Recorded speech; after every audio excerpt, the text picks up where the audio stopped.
Yeah, I think one of the useless scripts I have is a script that will delete the default model set. So why is this useless? Well, pretty much because you have to go up, open up your scripting console, locate the script. So that's two clicks, and then the third click to run it when I can just right click on the model set itself and delete it, right? So it's not necessarily useless because I can take that and then work it Right. into another script as a module, right? And what you were saying before. But yeah, in a sense, I wouldn't run that script on its own, right? Yeah, and It's you just you too you many just clicks. you triggered another thought about tips and tricks and gotchas. As a beginning programmer, one of the things that is in common for all beginning programmers is that we tend to make what's called spaghetti code, where you try to do too much with one script or one function, and you create too much complexity in your code so that it's you're designing something that works for one particular use case or one particular workflow, but you have to start all over to use the same kind of concept in a different workflow. And so as you learn how to code and you get better through practice and you learn from mentors and others, you will you will find that you start breaking things down into these smaller chunks that I mentioned earlier, because there's a concept called composability in programming, where you can take pieces of code and put them together and compose them like a piece of music and reuse them. And if you get good at thinking this way, your code becomes more useful for the next project and the next project. So you don't have to reinvent things every time you do a new project. You start to leverage that knowledge and skill that you gain over time.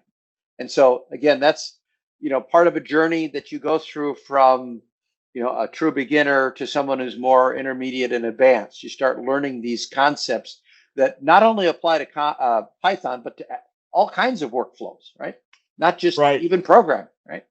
So, Yes, sir. Yeah, and you're reminding me, of those of all the scripts that I've got to clean up. And what I mean by that is organize. I have a lot of things that are hard coded.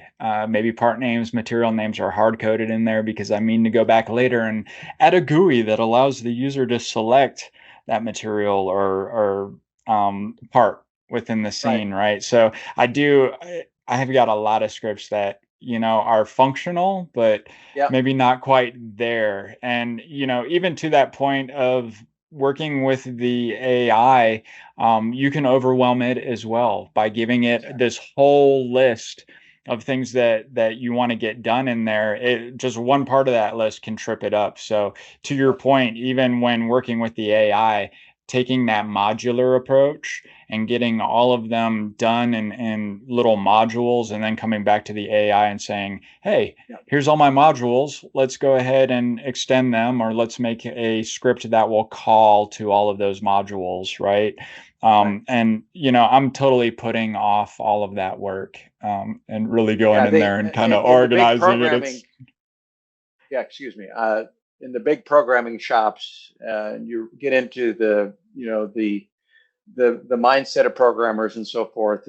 They call it. There's a lot of talk about technical debt, and there's this tension between doing things fast and doing things right, right? And so, unfortunately, we all have deadlines and so forth that we have to work with. And so, oftentimes you have to do things that you could do better with automation, but you just got to get the work done. And that's right. why Excel spreadsheets will never be killed, no matter what people say. They can't kill them, no matter what, because if somebody has to get something done real fast, they'll just whip out a spreadsheet and do it. And that's never going away. This whole, I mean, it's like paper and pencil, it won't go away, no matter how digital things are, right? So Right. there's this tension between all these different facets of the tools that we have available. And so the trick is optimization and learning how to use, a good practitioner in any discipline learns how to use the right tool for the right job. And so it's not a be all end all. Scripting isn't a be all end all solution for every problem. So don't think that way. And so just think about it as just another tool in your toolbox. And if you think you have a passion for it and you want to learn something that is going to be a useful skill, not only for KeyShot, but for basically everything. I mean, the good thing about Python is, and this is a plug for Python, and one of the reasons I chose it, it is the language of AI and data science. And so all this AI stuff that you see, virtually all the interfaces are, use Python. And so you really aren't going to be throwing your time and investment of your effort away by learning Python. That's right. And Python being able to make calls to other types of code and file formats, whether that's like a JSON, a CSV, working with XML files and such.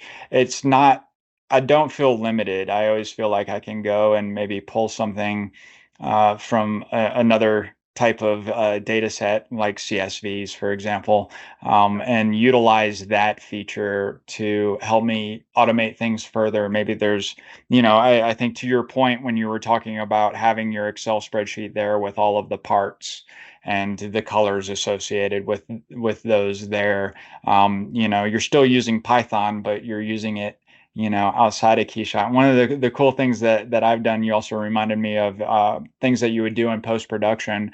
One of the scripts that I made could have been done outside of KeyShot, but it was to add frame padding. So I made a renaming script for all of the files that were in my renders folder, so I could pad the frames and then kick out to the animation of that. Right. And I didn't have to do it inside of KeyShot, but it was fun to see if it could be done, and then Sure. exciting when it was done, right? And so now even there's other things, whether I'm saving out a CSV for one material and then I've got a folder of CSVs. It's like, oh, I need to consolidate these and then just make Exactly. a script. And it's not even a KeyShot action, right? I'm just running it from inside a KeyShot and seeing that output separately. So yeah, I just really wanted to share my experience and the ways that having a foundation of Python really opens up a lot of other avenues that maybe you didn't even consider before that. Exactly. So I've got a lot of things on our list that we have gone over. Particularly, I'm a big person on best practices, right? Mhm. What are some of those things, and we've talked about them quite a bit so far. But is there any advice that you want to share in particular that maybe we haven't gone over for the new users out there? A few things. For example, I'm going to bring up a console just to demonstrate some of the things that any user can do with any model, any environment. And so for new users out there, we've got a model that is loaded in our scene here in our environment, and we want to. I'm going to create a variable called root, and I'm going to assign it to Lux get scene tree, and then I'm going to, once I've done that, let's just type in root and see what it returns. What it returns is a scene node, and this happens to be, now this is an object inside of Python that represents that entire model, right? You say, well, what's inside of this guy? And let's say we want to find all the nodes in this root in the model. And so let's call it root. And then I'll just say find. And I'll just hit find, close, open and close parentheses. And it gives me everything inside. Now, these are the nodes that Don was talking about.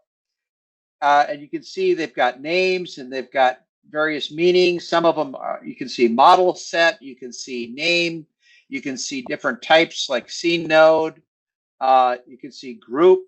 There should be one called a model. And so depending on the architecture of the model that you bring in, your model set is one object and then a child of that. Let's do something like this. Let's make it a little bit more user readable. Let's just say for for node in root. This is how you can chain Python concepts together. I didn't notice I didn't create another object.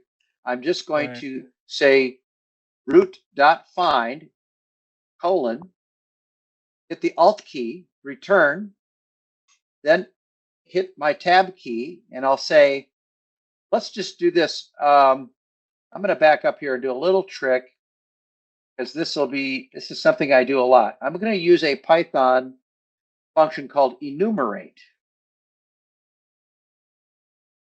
And what this, you'll see what this does in a second. And I'm going to enclose this.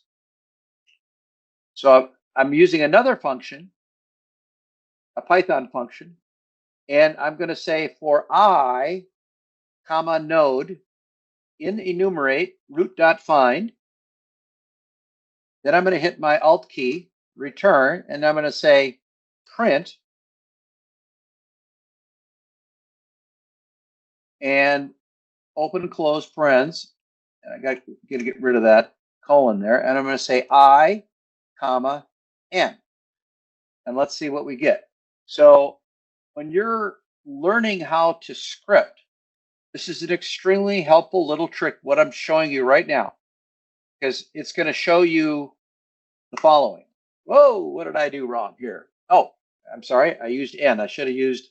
Now, this is a good example of an error message that you get back when you're learning how to script. The console will tell you, well, something's wrong here. Now, it says it expected something here. I'm not necessarily going to buy that.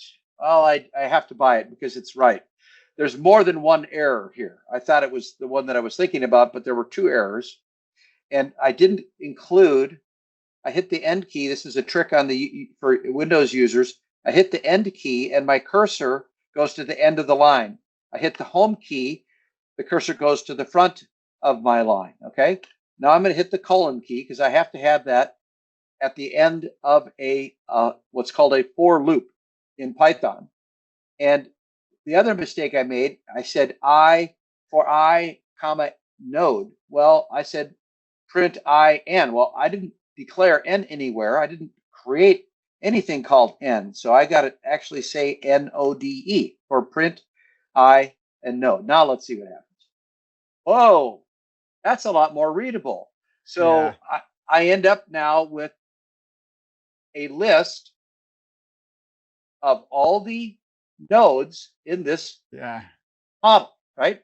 And it shows me the name and it shows me the object. Now, these little brackets here actually indicate to me that this is a KeyShot object, unique to KeyShot, okay? So it has one attribute called name, okay? And here's that famous default model set that Don talked about eliminating earlier. And then we've got another model set, which is the actual name of the hub, okay? But this is a nice way to see everything that's in your file. So now you can look to get back to earlier questions and commentary we had about, well, what about naming? You know, look for the patterns here. Visually, as humans, we can see that some of these patterns are consistent and some of them aren't. And depending on when the engineer created a particular part, and you see this in the engineering world a lot, where you may have an original CAD model that comes out of engineering that's gone through several iterations. And the original model was created by an engineer that left the company 8 years ago. Yeah. And the new engineer comes in and he doesn't, or she doesn't know, you know, the naming nomenclature quite as well, or had a bad day or didn't drink her coffee. And she creates names that are slightly different or puts the wrong part number in. So you just can't rely on everything as you first see it. And this is where scripting can really help you, you know, kind of look for patterns and things. And so, again, if I used the templating system and I said, well, give me everything with BRG in it, You know, it Right. might give me ball bearings, but maybe there's something else with BRG in it, like this guy. It'll give me an assembly. Well, I don't want that to be applied to the template, but it'll pick it up as a template, right? Right. So you've Yeah. got to figure that stuff out.